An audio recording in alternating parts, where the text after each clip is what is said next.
Hello, well it's Locktail 14 in Sydney's COVID lockdown, and today we've got the last word.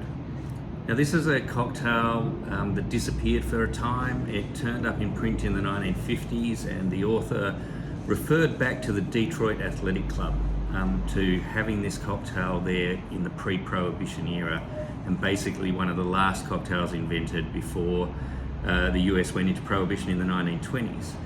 Now, with a bit of research, people have found that it was on the menu of the Detroit Athletic Club at least in 1916, possibly earlier.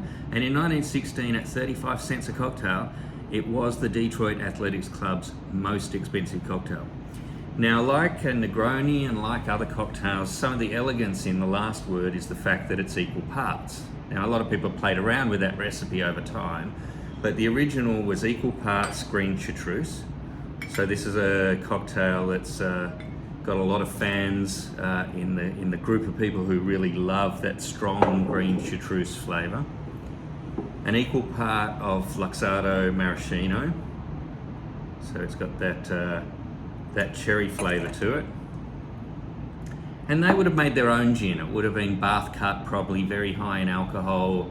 And I've thought about what gin to use, and if you're following me with these recipes and you've got the Botanist or one of the others that we've used now, go ahead and use that.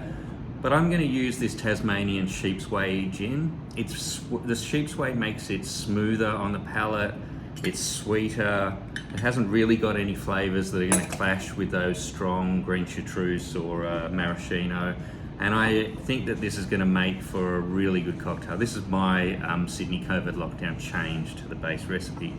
And then on top of those three equal part base spirits, this cocktail has a fourth part, which is fresh lime juice.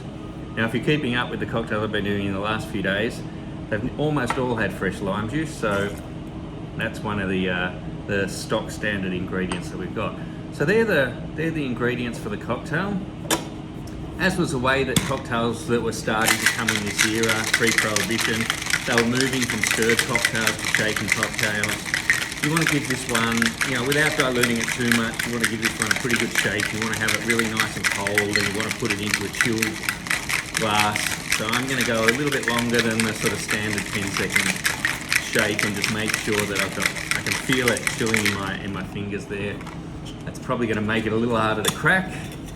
Not too bad. And then once again, get out the Hawthorn strainer, and we're going to see what the last word cocktail looks like in the flesh. Well, there we go. You wouldn't tell how potent this cocktail was just by looking at it. It looks just like a gimlet or something else that's kept that light colour. I think if we'd used some other gins that have a bit of colour in it, we might have changed the profile a bit. Now in some recipes, it just calls for a little bit of lime oil to be floated on the top. I think that's quite a nice addition given the lime juice, given how powerful those other ingredients are, that we kick the lime up a little bit with a little bit there.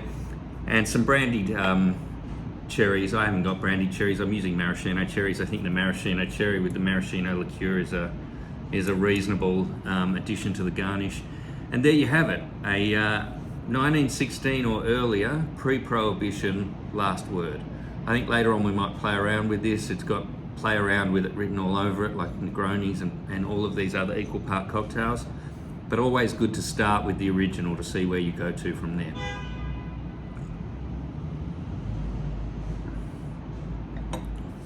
It's a surprisingly good cocktail, because I can't say I'm a real fan of green chartreuse, but I think one of the great things about this, having the other power of the maraschino and the lime, is that they really sort of balance it out. A lot of people have said this was the last great cocktail before Prohibition, and maybe they're right. I'll have to give a think about what I'm going to score that, but I'm more impressed than I thought I was going to be. So I hope you're all well. Hope you're staying safe in lockdown wherever you are. And as I've said in the last couple of cocktails, maybe now's the time to go and make yourself a cocktail. Cheers.